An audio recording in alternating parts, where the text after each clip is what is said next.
Home Office Minister Chris Philp. He was number 2 in the Treasury to the then Chancellor Kwasi Kwarteng in Liz Truss's government. He was also previously a Minister for tackling illegal immigration.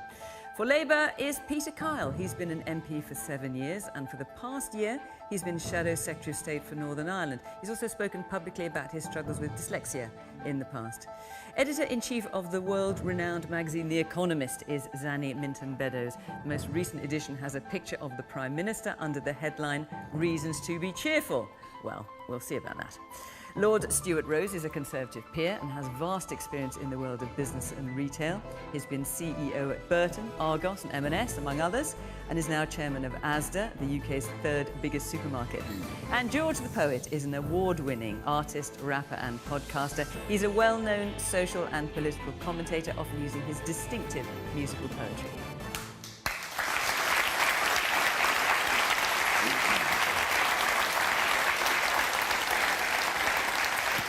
Good evening, welcome to our panel, welcome to you all here from Horsham, very good to see you, and of course welcome to you at home. Do join in Question Time in the usual way on social media at BBC Question Time. Let's hear what you've got to say. And before we take our first question, just a reminder that we are now live on the BBC iPlayer at 8 o'clock every week, in case it's too late to stay up and watch us after the news on BBC One. So live on the iPlayer at 8 o'clock. Right, let's take our first question, shall we, from Alex Bubb.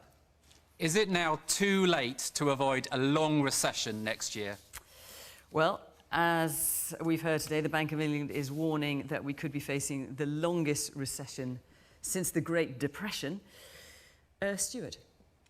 Sadly, it is too late. The recession is here. There's been some debate about whether we're in a recession or not, but we are. And you only have to look around you about what's happening. And I'm afraid we're going to have a very, very tough 2023. Some of us who are in business will be looking to do our plans for next year for our businesses. If your business year end is at the end of December or your business year end is at the end of March, we're looking at that. And I've been having such a meeting today on a company that I chair. And if you look at the headwinds of costs coming through on things like carriage, insurance, freight, cost of goods through the factory gate, I'm afraid inflation is here. It's here to stay. It will have an effect on people's propensity and ability to spend. And of course, we've got the budget coming, and the budget is going to be bad news. And as chair of Asda, are you noticing already your shoppers tightening their belts? Well, listen, it's not a secret. We run a survey which is independently run for us by one of the big audit firms, PwC, and 20% of all households in the UK, they're not exclusively Asda customers, 20% of all households in the UK are running a £60 a month deficit. That's a shocking number, but it's true. Chris, the question is it too late to avoid a long recession next year? I mean, obviously, we've got the government's statement or budget, really, might as well call it by what it is, on the 17th of November. Is there anything that we can expect that's going to make things any better? Well, I mean, I think Stuart is right to say that we are in difficult economic circumstances. Andrew Bailey made the same point today when he announced the interest rate change. Of course, this isn't unique to the UK. We see similar issues around the world. But Andrew Bailey did also talk about a UK premium and the UK's position standing being damaged by the Truss government. And of course, you were a great supporter of that government. I have to say, you're here. You were number 2 in the Treasury. You presume you're horrified by what the government is suggesting now? No, look, I think what Rishi Sunak is doing since being elected as Prime Minister is trying to get the ship onto an even keel. There was obviously a lot of market turmoil a few weeks ago. That has thankfully largely settled down. Things like the currency and the government bond yields are back to pretty much where they were before the mini-budget. As I say, there are global challenges. That budget that you were a large part of? Well, I mean, I wasn't taking the decisions, but I was in the government at the time. Well, you were You're number right. 2 in the Treasury? Yeah, I was in the government, that's right. I wasn't taking the decisions, but I was there, you're right. These are global challenges. We've seen Jamie Dimon at JP Morgan talk about a recession in America. The IMF, just a short while ago, said a third of global economies are going to suffer a recession. So, you know, we are in difficult circumstances here and elsewhere in the world. The question is, what can we do about it? And there are some things the government, both the immediately previous government and indeed Boris Johnson's government, have done to try and make things a bit easier for households. I mean, Stuart mentioned the pressure a minute ago. So that's things like, you know, the energy price guarantee to stop people suffering those £5,000 or £6,000 energy bills that we feared. But is there anything that we can expect to come? Let me come. So the 5p of fuel duty, raising those national insurance thresholds to put an average of, I think, £300 or £400 in people's pockets, increasing national minimum wage a few months ago by 7%. Here next so these are all things which are going to help people in these difficult circumstances. As far as the budget or the autumn statement is concerned, obviously, I don't know what's going to be in that. We'll find out in a couple of weeks' time. What I think it will do is make sure we are being responsible as we face these new circumstances. And we've seen Rishi Sunak as Chancellor a year or two ago get this country through COVID in unbelievably difficult circumstances. And the fact we've got the lowest unemployment now for about 48 years, I think is testament to the way that he steered us through that crisis. And I think he can steer us through these difficult global economic circumstances that we face today. So why are you shaking your head at all that, Zanny? So I'm shaking my head because, Stuart, I completely agree with Stuart, the recession has already begun. We would have been in tough circumstances anyway because of the big shock that's come from global events. The inflation, the US has very high inflation, the war in Ukraine, energy prices. But frankly, it was made much worse by the incompetence of the Truss administration. So you have a, those spectacularly bad 3 weeks have made Britain's situation much worse. Now, yes, the Bank of England, we have got a dullness dividend. We've got competent people in Downing Street, but competence should be a requirement, not an ambition for a government. And now we've got competence, hopefully. But we've got this budget, coming up, and that budget is basically going to be allocating pain. We're going to see tax increases and spending cuts that are bigger than they would have had to have been if we hadn't had the stuff that happened in September. And they're going to make the recession worse because we're going into a recession anyway. Interest rates are going up further, probably not as much as the markets were expecting, but they are going up further. They're going up further because they have to get inflation down. And all of this is made more difficult by this huge gaping fiscal hole that we have, for which we have to raise taxes and cut spending, all of which is going to be really hard because things that are politically, the sensible ways to cut spending are bad for the economy, and the things that are politically somewhat easier, or economically sensible, are politically more difficult. And so it's just going to be raising taxes. It's going to be really tough. Yes, the fact that this government has said that it won't raise VAT, national insurance, or income tax when we've got the scale of challenge we have is barking mad.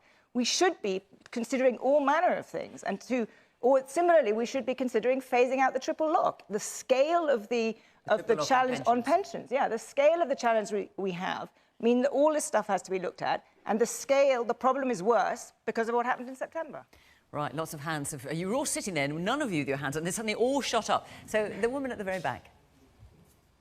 I think the most vulnerable members of our society in this recession are children. There are already 800,000 children not eligible for free school meals but living in poverty in the UK. How will our society protect our most vulnerable members through what is to come? OK, we'll come to that. Yes, the woman there in the blue top.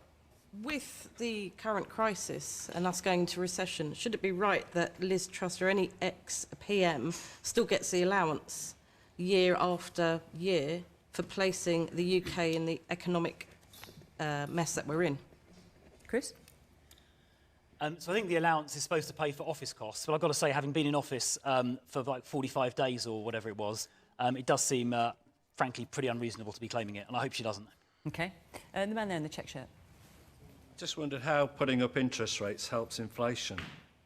People haven't got money in the first place, and now you're putting more money on loans for businesses, for households. How does that help when we've got no money in the first place? Because, of course, the idea is that it will deter people from spending. What you're saying is we haven't got the money to spend in the first place. Create a good economy?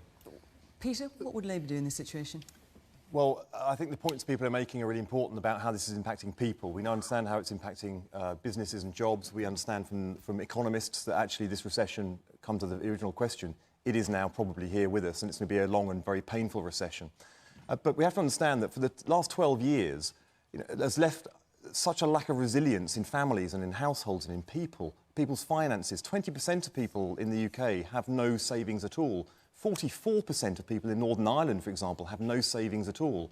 And just in the last few weeks, and as a result of the catastrophic decisions that were made in Downing Street and being paid for by workers up and down the country, people are paying an extra £500 on their energy costs. People are paying another, if you live in this part of the country, £695 on their mortgage. This is a Tory premium on mortgages that is being paid for up and down our country by 202 million people whose mortgages are due to expire at the moment. So the thing we have to do is stabilise the economy. That means having a plan, which we have, means all of our plans and policies are fully costed, so the markets can see where the money's coming from and how we're going to pay for plans. So just give us an idea, Peter, well, I'll give you an idea. Exactly, because what we're talking, what we're being softened up for, what we're hearing is that, what's coming out of the Treasury to the newspapers and to the broadcast media is we're all going to have to face tax hikes of some sort, and we have to rein in spending. So what would Labour do? Well, your question is, how will Labour solve the catastrophic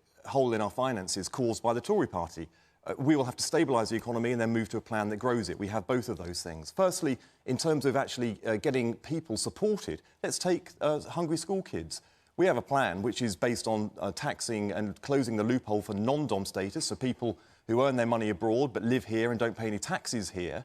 We would close that loophole and we would fund, so every primary school kid can have food before going into school. We'd also use some of that money, so we would double the number of doctors being trained and triple the number of nurses being trained and quadruple the number of midwives being trained. This is the sort of thing, the plans that are going to tackle the challenges we have that are fully funded. Now, Rishi Sunak, he put up the national insurance tax, so he is funding hard-working people whilst himself and his family is avoiding tax by using the loopholes that we seek to close. Fully funded, tackling the challenges we have, then we will move forward. His wife, who did have non-dom status, is now paying tax in the UK. His family and he himself has avoided paying the taxes for which, he says that he will make eye-wateringly difficult choices. It just seems to me that none of the choices he is making affect him himself.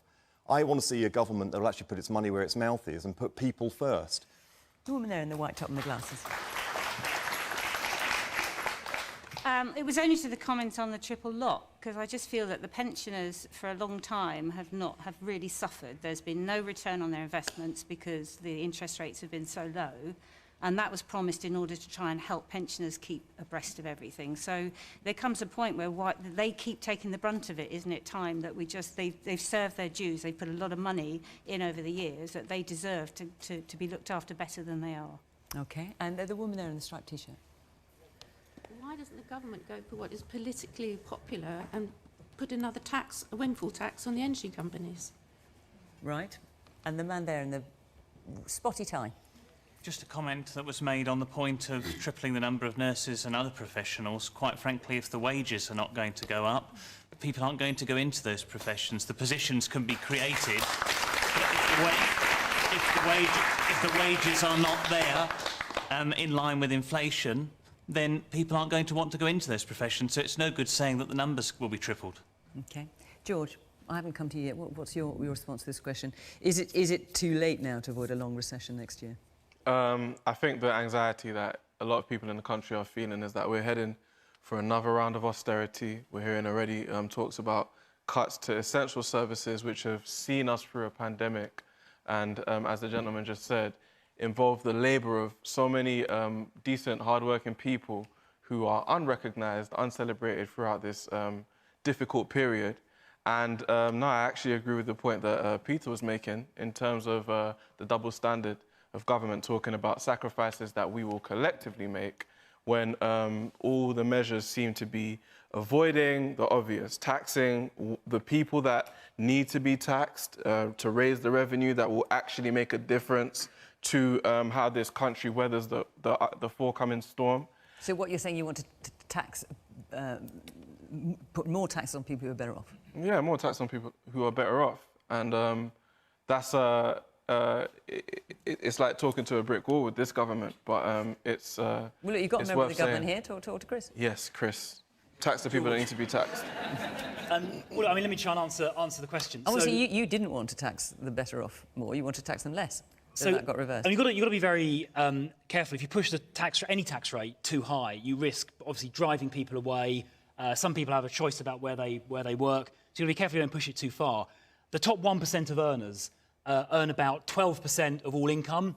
They pay about 28% of all income tax. So 1% of people paying 28% of all tax. So that is quite progressive. You know, richer people paying a lot more. Conversely, at the bottom end of the spectrum, people earning lower wages, we've successively lifted the thresholds. So now the first £12,500 of income, you don't pay a single penny of income tax, you don't pay a single penny of national insurance. And that obviously disproportionately benefits people on lower incomes, exactly as George was quite reasonably suggesting. But tax thresholds have now been frozen. We've also, well, so those thresholds were, when we came into office a few years ago, like 6,500. They've been doubled, which is way, way higher than inflation. We've also massively increased the minimum wage, introduced by Labour, but massively increased under this government, again, to help people who are working hard, struggling to make ends meet. It was £5.93 an hour when Labour left office. It's now £9.50 an hour. It's getting on for doubling. And I'm pretty sure it's going to go up a lot more in the near future as well. So those are all things. I mean, you're making a fair point, George. We're trying to lift people out of tax on lower incomes entirely and put up the minimum wage to make sure people who are working hard, doing the right thing, actually earn a decent wage. I have a question. You said that you've got to be careful how much you push people in terms of high income earners, and you don't want to chase away the money that they might bring to this country. How much do you think you have done? Like, when you consider that the top 10th of earners in this country, the gap between them and the middle 10th is now, I think, 1.2 million per adult. You know, there's been an expansion of wealth inequality. In terms of what they earn, or in terms of their assets? Or? It means inequality, I think. Right. So, yeah, how much do you feel like you guys have been holding these guys to account? So I think, income inequality, I think what you're asking about, has been, it has gone up and down a bit, but it's been broadly constant over the last few years. On that top tax rate point, so say the top 1% are paying 28% of all income tax. We've got to make sure people that have a choice about where they locate choose to locate in the UK. So I used to be technology minister, which is, we've got a booming tech sector, which is a real strength for our country. But a lot of tech businesses, they're internationally mobile. They don't have to come here. They go to Singapore, South Korea, the USA, anywhere really they can locate. We've got to make sure they choose to locate here, create jobs here, pay taxes here. So it's quite a delicate balance to strike. And it's obviously a matter of debate where we draw it. But when the top 1% are paying 28% of income tax, they are making a pretty big contribution. Can I just weigh in and sort of pull all of these really good points that have been made together? We have a huge gap to fill. And we're going to have to fill this gap at a really difficult time. And I think the principles that you lay out are absolutely right. People with the broadest shoulders, people most able to pay, should pay disproportionately more. So the first question is, how much do you close this gap by cutting spending, and how much do you close it by putting up taxes? The last time we had Osborne austerity, 3/4 of it was done by cutting spending, with, I think, catastrophic consequences.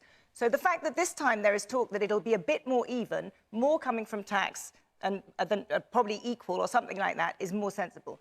Within spending, the reason I talked about thinking about phasing out the triple lock, and I agree with you there, pensioners have had a tough time in this country, but in the last 10 years, actually, the state pension has grown faster than average earnings.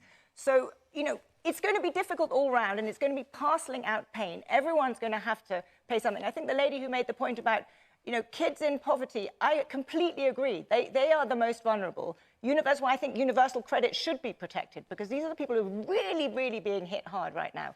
On the tax side, it's great to shoulder more for people at the very top, but it doesn't raise you enough money. Ditto windfall taxes. I agree there's a case for expanding windfall taxes. It's not going to get you the amount of money you need, which is why I came back to something like the income tax. We're going to have to do something of all of this. There isn't like a single silver bullet that can solve this. Danny, you're absolutely right. I mean, listen, you're all very intelligent people, but you all run your own budgets and you all know what's happening. Put this a different way. We've got an illness, and we've been to see the doctor, and the doctor says you're ill. The doctor says you're going to have to take some medicine, and the medicine's not going to be very pleasant. But if you take the medicine for a period of time and you take it early, you'll get cured and you'll get better. The longer you leave taking the medicine, the worse you're going to get, and the pain's going to get more unpleasant. So it's quite a simple fact of life. All of us ought to be carrying the burden. I agree absolutely with your point, George, and everybody else's, that those who are better off ought to carry a bigger burden. I am chairman of a company where many of my customers are at the bottom end of the income scale, and I worry about them. And of course, we're trying to do what we can to protect them, and that's what government is there to do.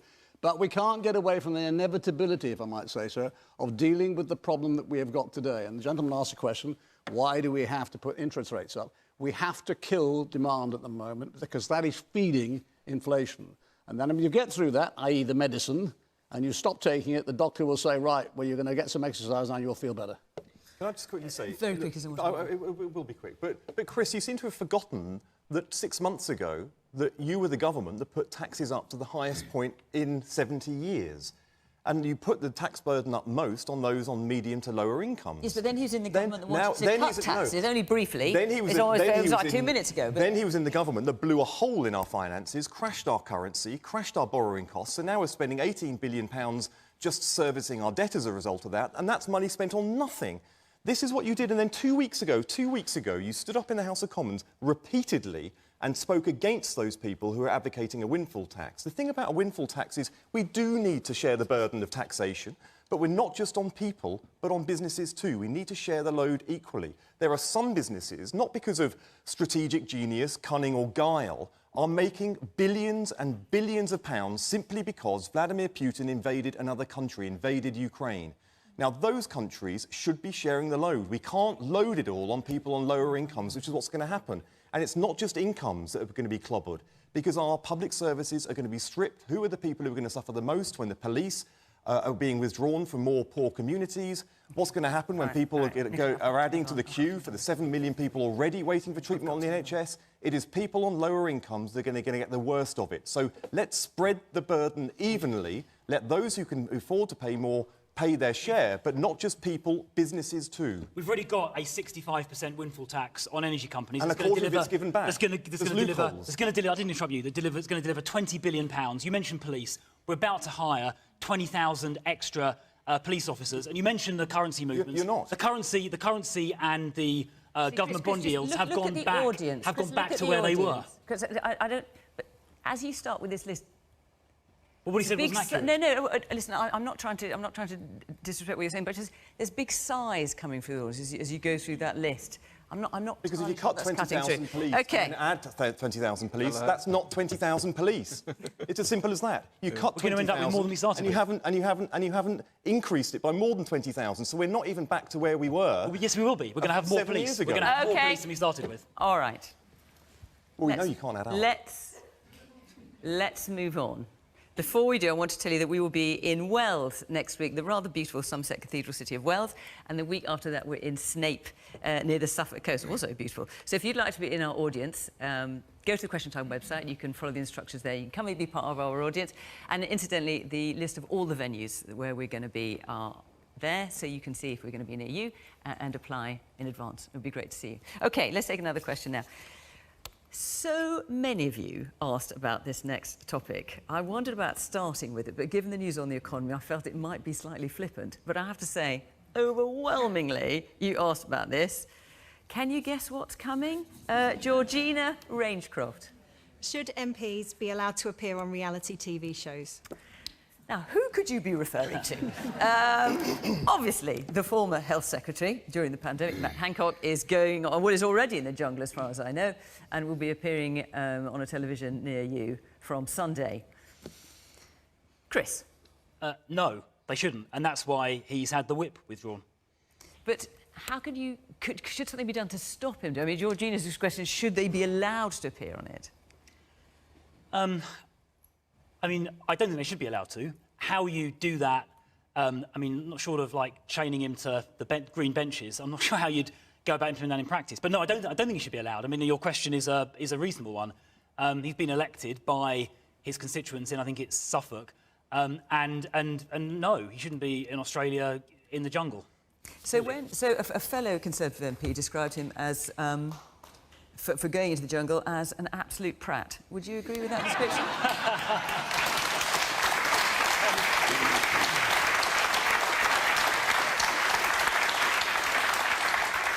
Well, I think. Would you like to echo that? Or? I think the audience have registered their verdict. But clearly, going on this programme appears to involve doing embarrassing things on CCTV. So I can't imagine why they chose him. Right. Oh, blimey.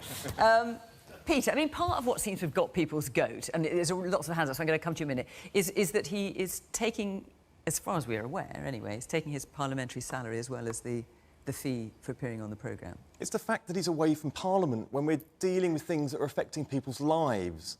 He's there, he's earning a lot of money, £400,000 for doing it, but he is an MP that was elected, and this is an incredible job.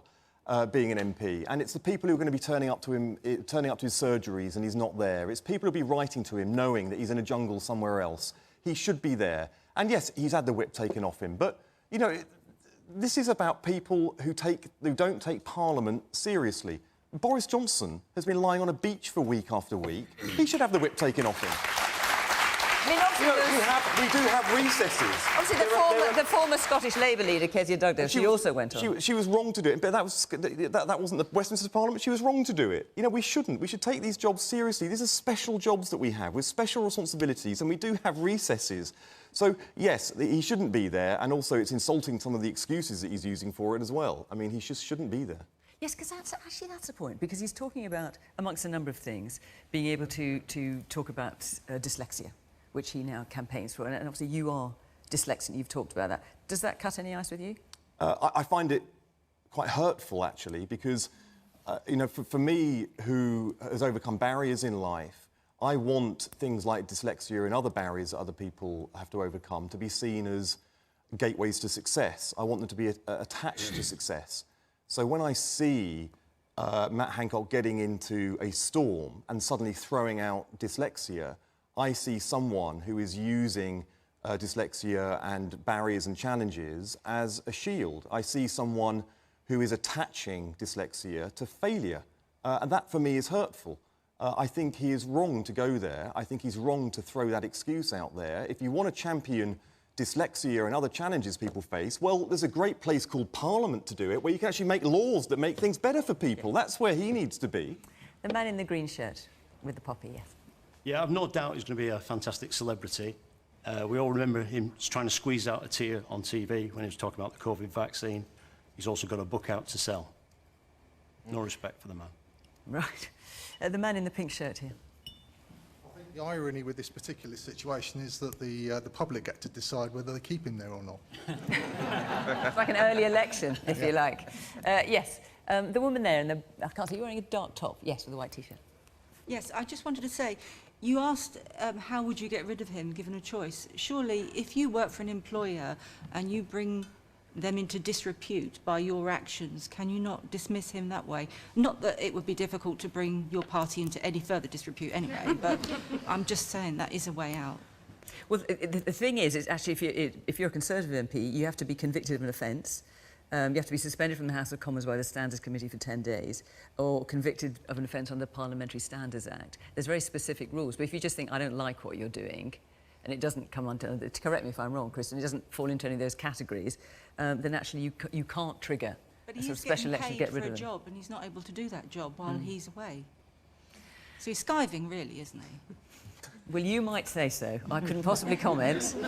He claims he's going to have some kind of hotline to his constituents, should it be required. I'm not entirely sure how that will work. George, I mean, just looking at this more broadly, MPs have second jobs. Don't all shoot me down. I'm just putting a point of view. Is it that significantly different? Yeah. I'm giving it a go.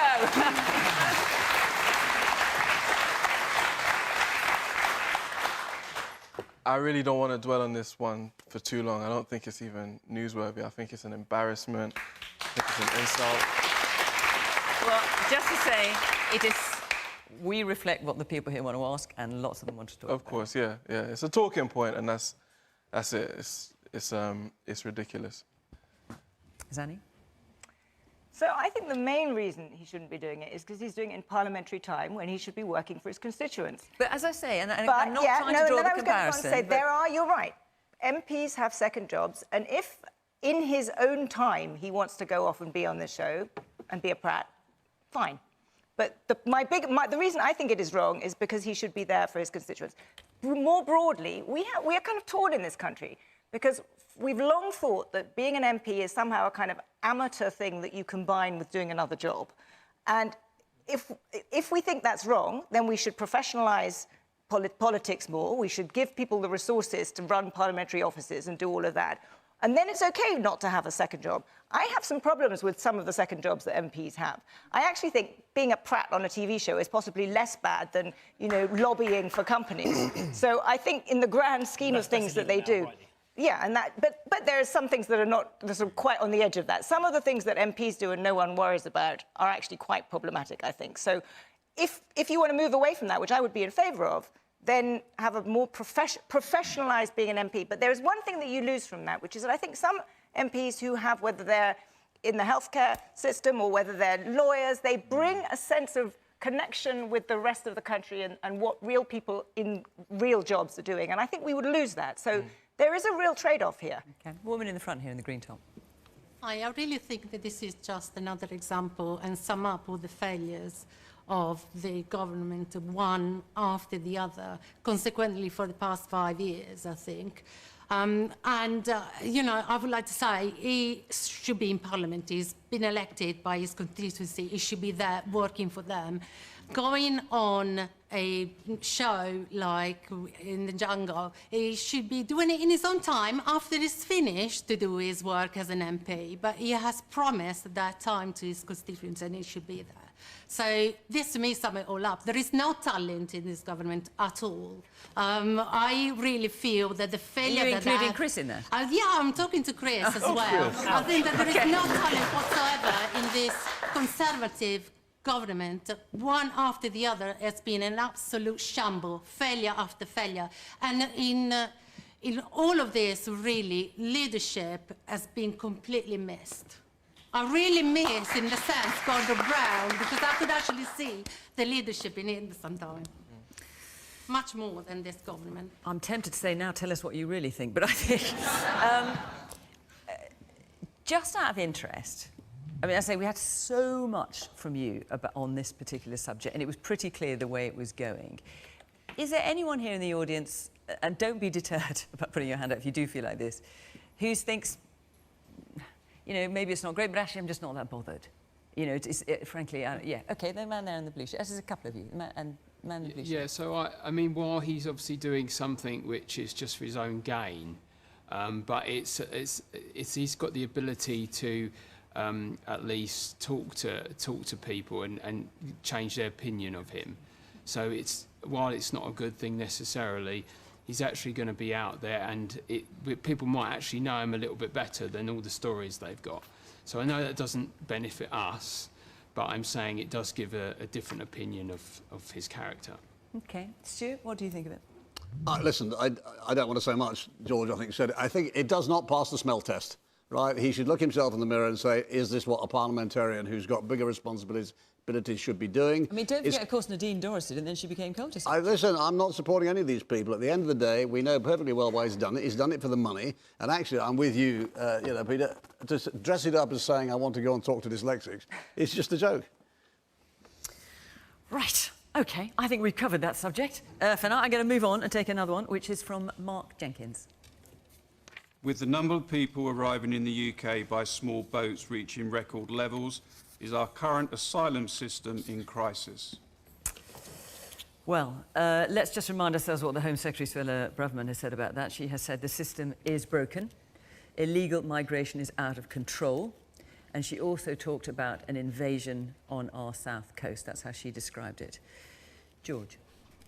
The question the gentleman asked is the asylum system in crisis.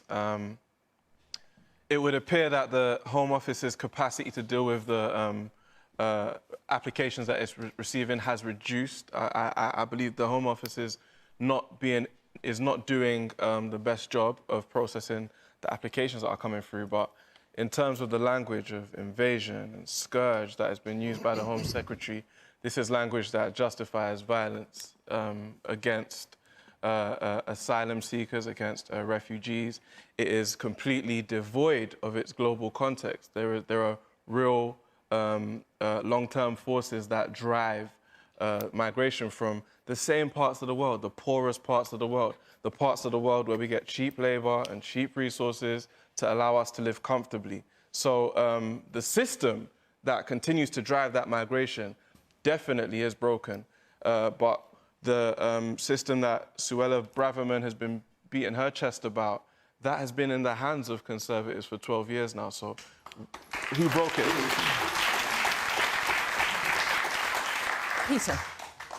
Yeah, I mean, clearly, the system is not working. Mark is right to put it in those terms, but you know, hopefully when we come to Chris, he'll explain that the system is broken. I hope he will explain who broke it, Now, let's just look clearly at what does work when it comes to migration, when it comes to people who seek refuge in our country. The first thing that works is actually supporting people in country. Development work, sometimes military support when you're looking at Afghanistan. When you withdraw those things, people sometimes flee. Yes, The second, fairness, let me just finish the point. When there are wars going on, you know, yeah, the UK government's not be able to stop wars. What keeps people, what supports people to stay at home is supporting them at home in development work and sometimes with military support as well. When people do leave and they travel through multiple countries, what works secondly is working with those countries to support people to stay where they are or to redirect and support them and have a very clear pathway forward that is a functional way forward. When people get into boats and come across, or they get to the channel to start coming across, then you have the third challenge that we have. The only thing that deters people from coming across in the channel is knowing that there is a functioning system at the other side, and they will be treated fairly but very swiftly, and those who do not pass the legal test to remain are returned rapidly. It is the only thing that deters people making that case. Now, the number of people who are making that journey across the channel has quadrupled in recent years, and in the same time, the number of people being processed has halved. So the system isn't working. When the Prime Minister, Rishi Sunak, certainly talked in the summer about wanting to put a cap on numbers, Suella Braverman has again said she wants to bring numbers down. David Cameron famously talked about tens of thousands. What's Labour's position on numbers? Well, I've just explained that Labour's position on numbers is making a functional system so there are fewer people who actually want to cross the channel in the first place. Every single stage I've just described, Labour has a plan for, sort of returning development support, do you have an idea in mind of what kind of numbers you would find acceptable? We would never... So things like Afghanistan will always happen. Things like Ukraine will always happen. So I can't say what the numbers of people who are going to seek refuge in our country is going to be in 2 years' time. But having a functional system means you can control the system, because I believe that people now believe that it is out of control. Now, I think the government here, they are getting things wrong. They think that actually being tough is what they want to do, but they're actually being nasty. They don't understand the difference between being tough and being nasty. What is tough is getting a system that actually works in place. So what we want to do when it comes to the criminals who are involved in this trade, because it's become a trade, because it is such a broken system, we want to scrap the Rwanda scheme, set up with the money a programme, a cell within the National Crime Agency that can root out and tackle the criminality. We will work with our partners abroad to arrest people who are involved in this trade abroad, and we will do so if they ever set foot on our soil here and they're engaging in criminal activity. We will give them the resources to arrest them here and make sure that trade is shut down. Let's hear from our audience. The man there in the front in the blue shirt. This isn't meant to sound flippant, but I had a wonderful holiday in Albania this summer, and I have to tell you, a sample of one I know. But when you look at the people that are coming from Albania and how many individuals that are coming, and I don't see the issues, or I didn't see the big issues in society in Albania, but it won't work if you start poking people in the eye, the Albanian Prime Minister in the eye. You want to get him on side so you can get these guys back to where they should be. Absolutely. And the woman there. Absolutely. Yes. Instead of sending them back to Rwanda or Paraguay or somewhere, why don't we put them to work while we're finding out if they're allowed to stay here? I'm sure there'll be lots of skills involved in these people, and we could actually put them to work. Nobody's even thought about that. We just cage them in a prison. You do make a very good point, if I might say so. It is one of the nonsenses that we have these people sitting here, we're paying £7 million a day to keep them in hotels, and we don't let them go to work. There cannot be a way that you cannot say, here is an identity card, go out, report every week, and come back. In the meantime, go and earn some money, give yourself some self-respect, and add something value to the community, and prove why you should have a right to stay here. Yes. But let's just go back to the basics. I'm not attacking you, Peter, because I think your party's doing some quite good things at the minute, if I might say so. And that's a Conservative peer saying that to you. But I think we should get away from this playground chat. You know, it's your fault, it's your fault, it's your fault, it's your fault. Because I could take you back 25 years about immigration, and I think you might have been in charge. Not you personally, but your government. The immigration has been around for thousands of years. There's been immigration. People come here. Mostly it's economic migration, because people who have got no food, no water, no education, no prospects for their children, and no way of bettering themselves want to come to a better place. My father was an immigrant to this country. My mother was an immigrant to this country. I probably wouldn't get in today, or they probably wouldn't. So let's not knock it. We've done that. People have come here from persecution, political persecution. We've had people from the Pale of Russia. We've had the Huguenots. We've had the Ugandans. We've had the Syrians. We've had everybody here. And now we've got these people. Now, there's always in that migration, people who are going to game the system. But we have to be, if we're a caring, rich country, and we're apparently the 5th largest economy in the world, even with our recession. I think it's 6th now, but yeah. 6th. But we have to accept that it's part of our duty. The world is changing. The world isn't from 1945. It's not 1955. It's 2023. And we either live in this country and accept that that's what it does, or we go somewhere else. But you can't stop it. Now, what I don't like the way that we're dealing with it. I don't like the rhetoric. I don't like the fact that, you know, the Home Secretary is standing there. He goes to Manston today in a Chinook helicopter. What sort of message does that send to anybody? Are we starting a war with these people down in Manston?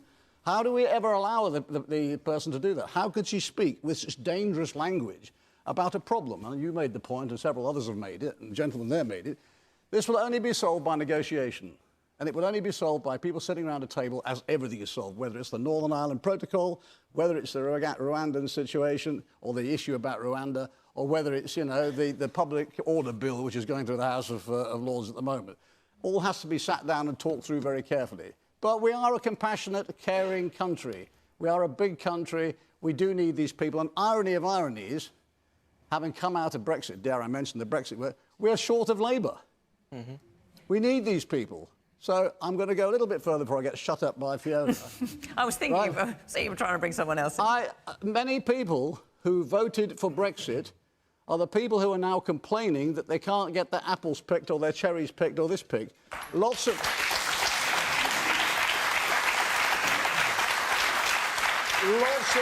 able-bodied people came to this country every summer. They did heavy work. They did pick our fruit. £75 million of fruit and veg rotted in our fields this summer, right? They did that work at wages that other people wouldn't do it for. And I know your point, George, is that maybe that's cheap labour, but we need the labour. We've now got to a situation where we stop those people coming in, and we're now giving 6 months visas to people to come from Nepal to pick our apples and people to come from Malaysia to pick our apples. How does that work? How do we end up in this mess? It's crazy. But immigration needs to be sorted. I'll shut up. No, I completely agree with you. We need people. But I don't think having people come in small boats across the busiest shipping lane in the world in November is a safe way to do this. So we do have a problem there. And that problem, I think, has got a lot worse. Annie, sorry to interrupt. That would be solved if we hadn't stuck two fingers up to our French and Dutch and German and Italian colleagues for 5 years, because they basically said, Monsieur, it's your problem. Yeah, we're in violent agreement. This has got much, much harder, frankly, since Brexit. Because when we were part of the European Union, asylum seekers had to register in the first country they came to in the European Union, and they stayed there. Now they come, they want to be in the UK, they make that journey. We have to work with the French. They didn't have to stay there. There was nothing saying that they couldn't then move on to the UK. But they have to claim asylum. To claim asylum, they had to go back to the first country that they came to in the EU. Once they've got asylum, then they can go anywhere in the EU.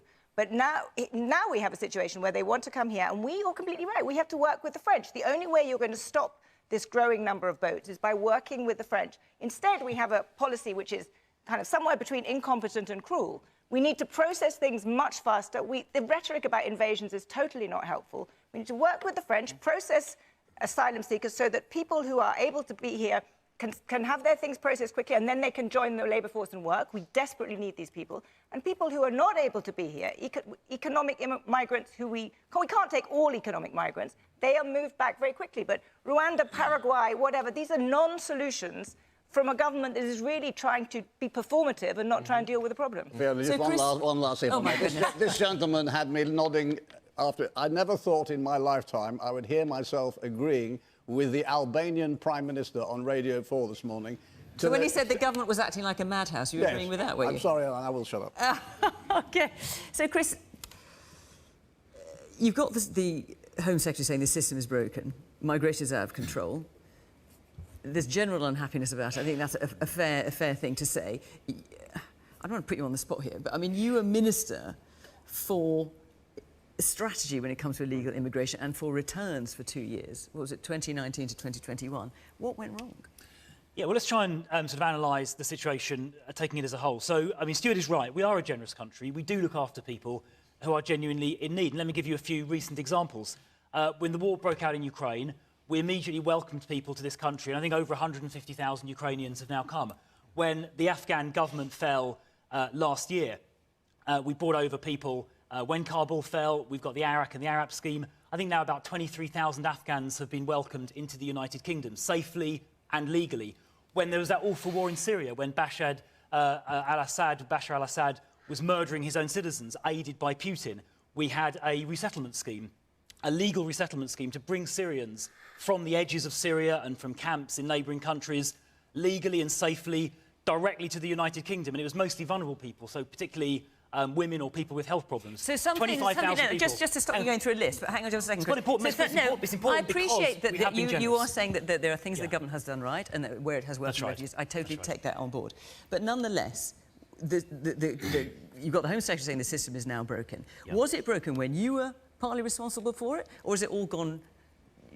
Well, I think it's been pear-shaped since then. I think it's been developing for a while. I mean, in addition to all of those people you can tell us what it's like from the inside. Yeah, no, I'm about to. But in addition to that, last year we've issued about 1 million visas for those people and students and workers. So we are welcoming a lot of people. So we've got these legal routes, both for work, for students and for genuine refugees. You've then got the people who cross the channel on small boats. Now, the nationality mix has changed. Albanians are currently the predominant nationality. A number of European countries, for the reason the gentleman said, just say Albania is a safe country full stop. You just can't claim asylum at all from Albania. For whatever reason, they've chosen to come here on these small boats. They're in a safe country already. France is a safe country, obviously. Whatever country you come from originally, you could and should claim asylum in France or Germany if you're there. There's no need to make this dangerous journey. And we can't have a system where people make these dangerous and illegal journeys unnecessarily. So we've got to find a way of stopping these journeys. It is, I mean, she's right, the Home Secretary, it is out of control. I think it's so far 40,000 this year. It's causing enormous problems. We can't really absorb 40,000 people just turning up a year. I mean, it's just pretty much impossible to deal with in any kind of sensible way, just from an operational perspective. So how do we go about welcoming people who have legitimate reasons, the ones I just mentioned a minute ago? I didn't even mention the guys from Hong Kong, but stop the illegal ones. And I think what about this idea that Stuart's suggesting we have that... And actually came from the Prime Minister of Albania as well. He said, look how Germany sorted it out.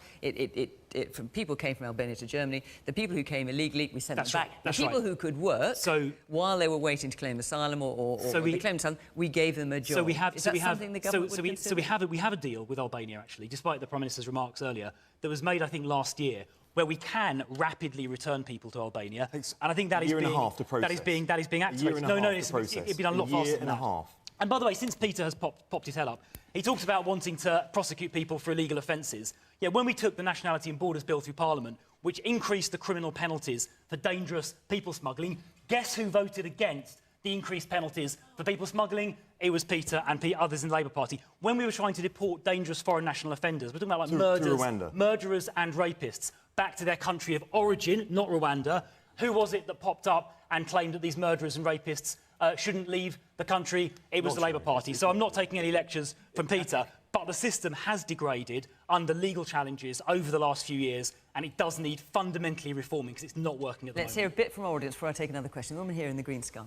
So firstly, I'd just like to point out that the basic question was the system broken? Yes, it is broken. And you've just tried to spin to us... No, it is broken. A whole It is broken. myriad of things of making us try to lose track of it. But it's not just the asylum system. I would say that the NHS system has been busted. I think the transport system has been busted. I think education is in failure. Courts. The court system is in absolute turmoil. Dare I pick up your point, Mr. Rose, and say how much of this, potentially, is down to Brexit?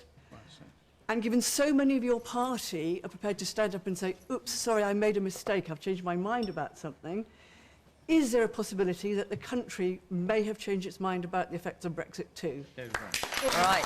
Goodness. The man at the back in the yellow shirt.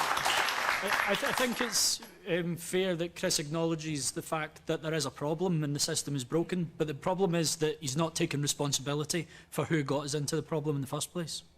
And is there... I mean, there's been a lot of criticism of the language that the Home Secretary used on this panel, as well as more widely. From some of the questions that came in this evening, I could see that not everyone was critical of that. Is there anyone in the audience who feels that actually that she was right to say what she did? Yes, the woman there in the blue shirt.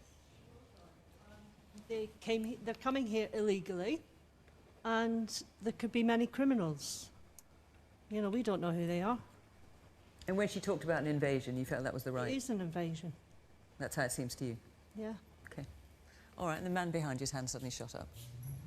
Yes? I think similar language was being used several decades ago when the large Asian community were exiled out of Uganda, came to the UK, and we look at their economic contribution to the UK economy, which has been immeasurable. But we're still using the same language then as we are now. We were wrong then. Are we wrong now? OK. And George, of course, your parents are Ugandan, is that right? My parents are Ugandan, yeah. And they came in. It's just interesting, this question of scale, because what you get is that the potential threat that the lady spoke to is just inflated. I think less than 1/5% of this country is refugees. I think it's 0.18%. Public funds for that 0.18% are £38 a week per person. And over 1 million people in this country have no recourse to public funds. So, like, where is this threat that is suddenly overwhelming the country? I don't see it. OK, let's take another question. We've only got about 7 minutes left. I want to try to fit this in. Dan Becker. With the increased awareness for inclusivity in sport, should we be supporting the Qatari World Cup, considering their appalling human rights record? Peter. Well, I think fans should be able to go and support their team, and I think that's a non-political act. I think that representing, though, political parties and going is a political act. So I don't What about think... the Welsh First Minister, Mark Drakeford? Of course, is Labour. He's going. I wouldn't be going. The Labour Party here under Keir... I am going to answer the question. I think Keir Starmer has said that none of our front benches are going. If I was Mark Drakeford, I wouldn't be going. But Mark has a very specific challenge that isn't elsewhere. He does represent a country, Wales. He's the First Minister. If he doesn't go, then the other deputies and other parties will go and represent Wales for them because they've said so on the record. So he is in a very specific situation. Now, I wouldn't be going and representing, but I understand the circumstances that he's put forward as his reason for going. Look, I'm pleased the Prince of Wales isn't going. He is the heir to the throne. He represents, the head of state as his son. I'm pleased he's not going. I'm pleased we're not having that kind of high-level political representation and royal representation. It matters. But fans, of course, them going and supporting England in our matches and other teams that are playing, that's a non-political act. But I think if you are going and your attendance can be interpreted as a political support, it shouldn't happen. Stuart. I think I broadly agree. I mean, we can't stop fans going. It's their sport. I think we should just do it in a low-key way with the politicians. George? I just want to remind everyone that I think 100 unaccompanied minors are still missing from UK hotels that they were placed in.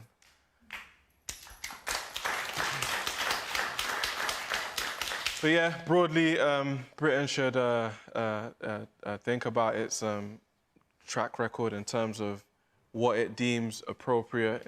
We have a very friendly relationship with the Saudis, who are, obviously it's not a like-for-like comparison, but there are a lot of reports of human rights abuses, migrant workers' rights abuses in that region. But I also take the point that it's footy and it's not political for a lot of people. And what did you think of the Foreign Secretary's remarks, James Cleverly, when he talked about, encouraging fans to be respectful? He was talking about the fact that homosexuality is illegal in Qatar, and he was saying, with a little bit of flex and compromise, it can be a safe, secure. Well, it sounds apologist. Sounds apologist to me. I wouldn't have said that. So, I don't know. Well, Chris, what do you think he meant? I don't know. I mean, I don't. So I'd probably take a slightly different view, actually, to what James said. I think if somebody happens to be gay and goes somewhere, they shouldn't, anywhere in the world, feel they have to hide that, because it's a basic freedom and a human right to be able to live how you want to live. And I don't think anyone should feel under pressure to do anything different. And in terms of supporting the World Cup, politically or otherwise, should we be doing that? Well, I think it's obviously a forum where world leaders are likely to congregate. I mean, we've already heard... So will the Prime Minister be going? I don't know, to be honest. We've heard Peter Kyle a second ago make the case why Mark Drakeford, as a representative of Wales, should go. You could obviously make similar arguments. He should go. Well, you said you understood why he was going. I think you were I put justifying. his perspective forward. Yeah. I said I wouldn't go. No, you said that. That's right. But you explained why he was going and why it was useful from a Welsh sort of national perspective. And I can see why it might be useful for ministers of Western countries to go and to meet others and so on. Do you think he should? Who? The Prime Minister. Do you think he should go? I think it's up to him. He needs to make a judgment about whether there are people there he needs to meet, and there's no doubt a range of diplomatic considerations to trade off. It's not a decision I have to make myself because I haven't been invited. Okay. Man there in the blue cap. Yes, you, sir. I think this issue of the World Cup being held in Qatar, I think it is already like a non-issue. It's a non-issue? Yeah, it is a non-issue because recently I saw the interview by one of the Qatari leaders, and he said that everybody is welcomed in the country, but as long as you respect their culture, because they've got like a different mindset there. So I don't think that that this World Cup, I don't think it should be banned. You don't think it's that big a deal? Okay. I think everybody going there, should go like with an open mind that this is a different country. Otherwise, if you're going to talk about like banning countries, then we end up banning many countries that I don't think that they're going to have a chance to host this World Cup. Okay, the woman here in the front. As an avid football supporter, I find myself actually torn with the World Cup. Quite clearly, it's going to a country that has astonishing views on human rights, and as a queer woman or member of the LBQ, I will struggle to see players who I respect for the Premier League actually stand in a country and know that it's okay and feel it's okay to take away what we're supposed to be great about this country, and we're going somewhere that we're going to normalise crime, pain, and just in the name of a game, and it's supposed to be okay. Sandy, we haven't got much time left. What are your thoughts? So I think for me the biggest question is why on earth Qatar is hosting the World Cup in the first place. I think that's really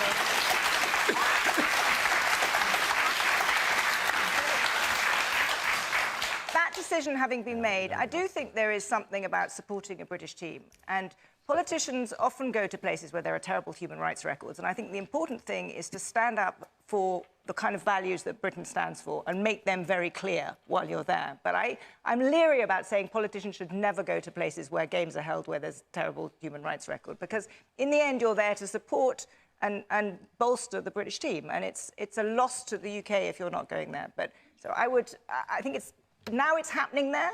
I think it's actually okay that Mark Drakeford's going. I would make it a fairly low-key representation, but I think it's okay that they go. But then when you're there, stand up for the liberal values that Britain stands for.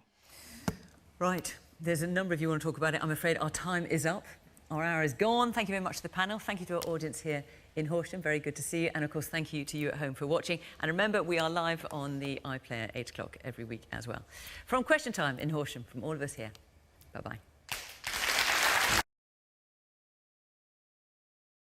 I was on time. How about that, lads? Ladies and gentlemen. I thought, you know what? Fuck it. I'll just not play Bannerlords. Because I was like, oh yeah, I forgot to stream Politics Live today. Sorry, whatever. It's not like you pay me for it, is it really? But I was like, oh shit. I was like 10:30. I was like, really can't be honest. To watch politics. It's 10:30. You know what I mean? I'm not in the mood for migration talk. Oh, fuck's sake. Like, migration's been the thorn in the side of xenophobic Britain for as long as I can remember. I mean, just go back to the history of Britain and xenophobic shit about fucking migrants. It's weird. But now they're using, like, mad language, like fucking... I mean, the way these fuckers talk puts mostly to shame. I mean, seriously, it does. I like that lady's idea. If they're gonna stay here for a month, I mean, shit, send them to work. I mean, honestly, like, what's the problem? Give them a card and say, my name's Mohammed, or whatever the fuck it is. Mohammed Abdul Mohammed. Give them a fucking card and say, yeah, go earn some money. Fuck knows what you're gonna do about a house though, because you haven't got any. So that's funny. I mean, shit, I would like someone to put me up in the fucking Ritz for, like, forever. Apparently. So, yeah, I don't know. I mean, there's clearly too many people, but... I mean, we're an island. We need people. So I would just give them fucking jobs. Just give them status. But at the same time, they need to build council houses and shit. The problem with this country is we still think we live in like medieval times. As people think that fucking, I don't know. I was going to say Gandalf. That's not the right word. What's the fuck his name? The fella in the round table. Him. Anyway, right? That people like them exist, or we exist in that beautiful medieval time of Britain. We don't. It's 2022. If you want your pension to be paid, fact of life is we need younger people in the United Kingdom. We need to import these motherfuckers. And the Tories and Labour, not to be a fucking fanboy, Tory and Labour both fucked up, right? Because neoliberalism is a thing. No, people don't know what neoliberalism, or you think you hear it on a woke TV show like Nirvana Media, shit, or whatever. It's actually true though. Thatcher was a neoliberal, so was Tony Blair. Country was doing pretty well when the neoliberalism thing was going down, but then everyone realised that neoliberalism pissed off the fucking people who actually live in your country because it stagnates wages. I mean, you can't have it both ways. You gotta just be honest with people. So the problem now is that people still want to come to Britain. Fuck knows why, but they do. I would suggest that's the English language and the fact that the vast majority of people in Britain are smart. You wouldn't think so watching Question Time half the time. But the vast majority of Brits are smart and not racist. Even though I wouldn't call Nigel Farage racist, but he does come pretty close to being a pretty much of a tit when it comes to racism. But you have the left and the right. But I think that a mad sea change, you can see this in American politics, even though I don't stream it on my channel, is that American politics is very, very simple. And they lie a lot in American politics. And British politicians have went, wow, they get away with that in America. Let's try that in England or the UK. More so, if you check out the people who do the lobbying in the United States, where did they start pitching their tent? The United Kingdom. I mean, you can't make it up. And people ask, who's the IAE funded by? Right-wing Republicans. That's who they are.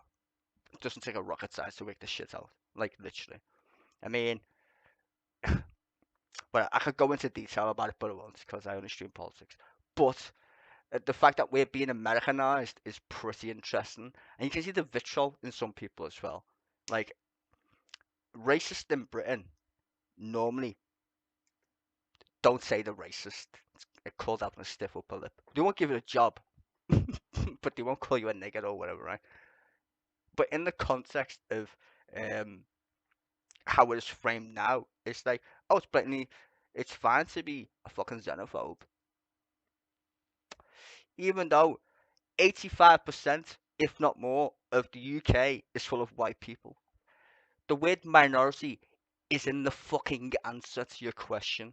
Minority. You would think everybody in the United Kingdom is fucking from, I don't know, Rwanda or Uganda or some other fucking mad country you've never heard of or cared about, right? They're not. And the fucking white people who live here, which is mad, most of them are Europeans or Irish. I should know. My nan's fucking Irish, right? Get the point. So no one technically in the United Kingdom is what you read in your history books, which makes it even more pratty.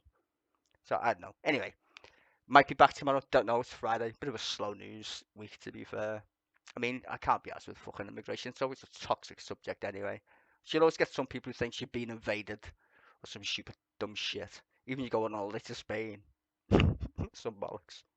I think the Welsh think I invade them when I go there in my caravan. Anywho, never mind. Maybe back tomorrow, we'll see. But don't forget to hit the like button, only because I've got an ego. Otherwise, I'd